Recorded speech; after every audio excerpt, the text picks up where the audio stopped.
کہ یہ وہ عظیم المرتبت کتاب ہے کہ جس کی عظمت بیان کرتے ہوئے خود رب تعالیٰ نے کئی جگہ پر قسم کھائی ہے۔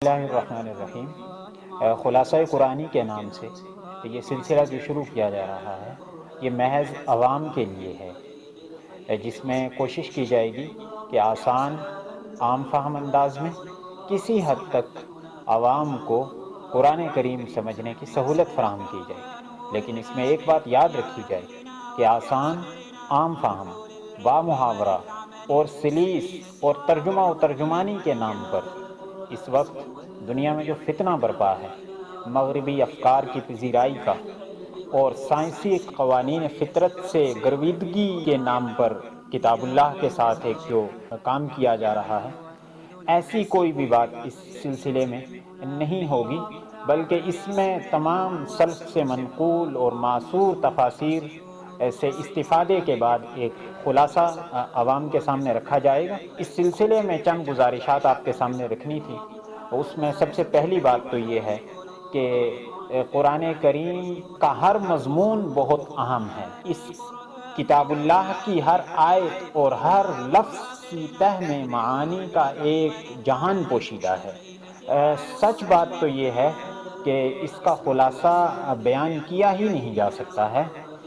خلاصہ کے نام پر آپ کے سامنے یہ جو کوشش کی جائے گی وہ اس کے مطالب اور مضامین کی لامحدود دنیا میں سے ایک جھلک آپ کے سامنے رکھی جائے گی۔ ایک تو اس اصول کے تحت کہ ما لا یدرک کلہ لا یترک کلہ، کہ جو شخص پورے قرآن کریم کا مطالعہ نہیں کر سکتا ہے اس کے سامنے اس کا خلاصہ ہی رکھ دیا جائے۔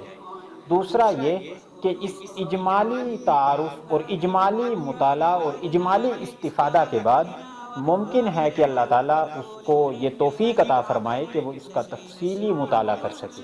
دوسری گزارش آپ کے سامنے یہ رکھنی تھی کہ قرآن کریم کی جو تقسیم ہے وہ اصل میں سورتوں کے اعتبار سے ہے، لیکن ہمارے ہاں عام طور پہ اس کی تلاوت وہ سپاروں کے اعتبار سے کی جاتی ہے، جبکہ سپاروں کے اعتبار سے یا نصف، ربع اور ثلث کے اعتبار سے یا رکوع کے اعتبار سے جو قرآن پاک کی تقسیم ہے یہ بعد کے زمانہ میں کی گئی ہے۔ رسول اللہ کے زمانہ میں جو قرآن کی تقسیم تھی وہ سورتوں کے اعتبار سے تھی، کیونکہ جب بھی کوئی آیت نازل ہوتی تو اللہ کے نبی فرمایا کرتے تھے کہ اس آیت کو فلاں صورت میں رکھ دیا جائے۔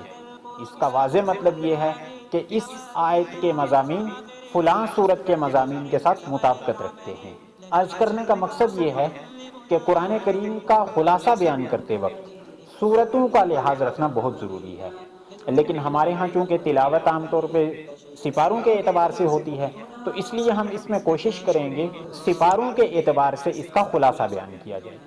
آخری گزارش آپ کے سامنے یہ ہے کہ اس کتاب ہدایت سے فائدہ اٹھانے کے لیے دو باتیں بہت اہم ہیں۔ ویسے تو اس کتاب سے کسی بھی نوع کا تعلق فائدے سے خالی نہیں ہے، وہ تعلق خواہ اس کو محبت کی نظر سے دیکھنے اور ادب و احترام سے چھونے کا ہی کیوں نہ ہو، لیکن اس سے فائدہ اٹھانے کے لیے دو باتیں بہت اہم ہیں۔ ایک بات تو یہ کہ اس کتاب کی محبت اور عظمت دل میں پورے طور پر بیٹھ جانی چاہیے۔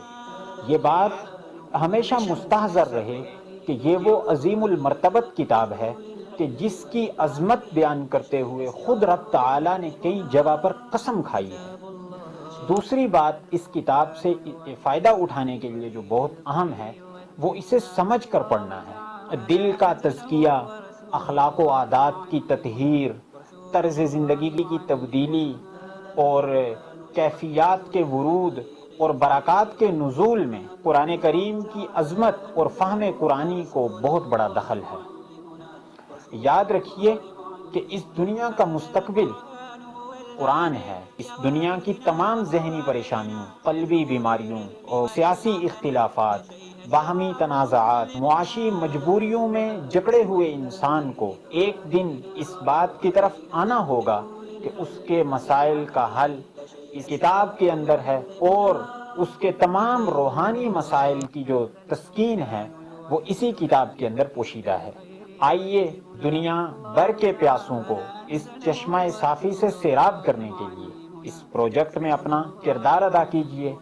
اس کی ایک شکل یہ ہے کہ خلاصہ قرآنی کے نام سے یہ جو کوشش آپ کے سامنے کی جا رہی ہے، اس کو تمام مسلمانوں تک بلکہ تمام دنیا تک پہنچانے میں ہمارا ساتھ دیجیے۔ شکریہ۔